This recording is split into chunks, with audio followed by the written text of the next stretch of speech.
bapak dari seorang anak yang lahir di luar nikah? Ya. Dan apakah nasab anak tersebut berada pada ayah yang menikah dengan ibunya? Ya. Seperti itu?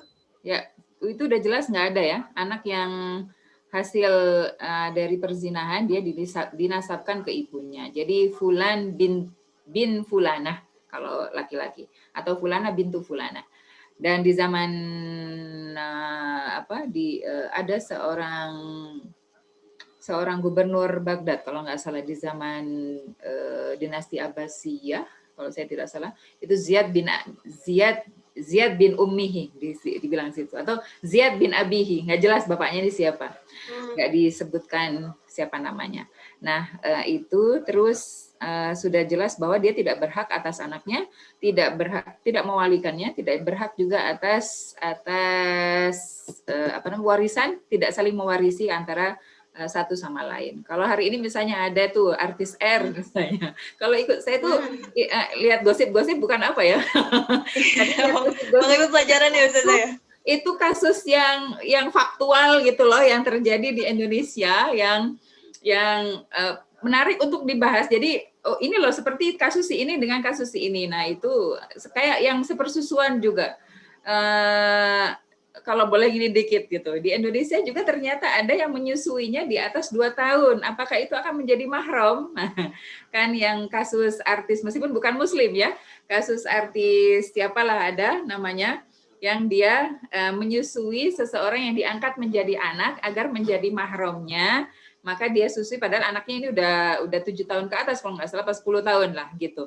Nah apakah itu menjadi mahram atau tidak, itu ternyata terjadi di zaman Rasulullah SAW. Nah itu juga yang kasus artis siapa itu yang hari ini Masya Allah lagi itu, sebenarnya dia tidak dalam hukum Islam si ibu ini tidak akan bisa meminta jatah atau minta dinisbahkan anak ini ke bapak tersebut.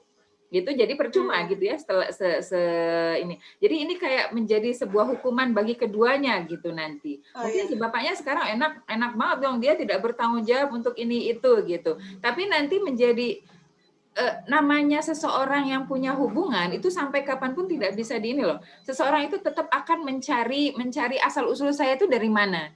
Itu fitrah sekali gitu. Saya itu dari mana? Meskipun padahal dia sudah diadopsi oleh seseorang yang kaya raya gitu. Ada siapa namanya? Sofia Bono.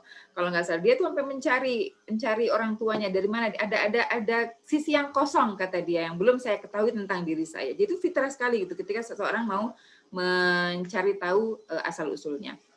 Jadi jadi tidak bisa akan menuntut hak karena memang terjadinya di luar nikah, maka dinisbahkannya ke ibunya. Nah nanti si bapak ini juga tidak ada sangkut paut apapun dengan anak tersebut. Maka perempuan harus hati-hati gitu. Kita tuh jangan sampai seperti yang kasus-kasus tersebut gitu ya, merelakan untuk dinikmati oleh orang lain pada saat waktu yang masih belum dihalalkan oleh Allah Subhanahu wa taala.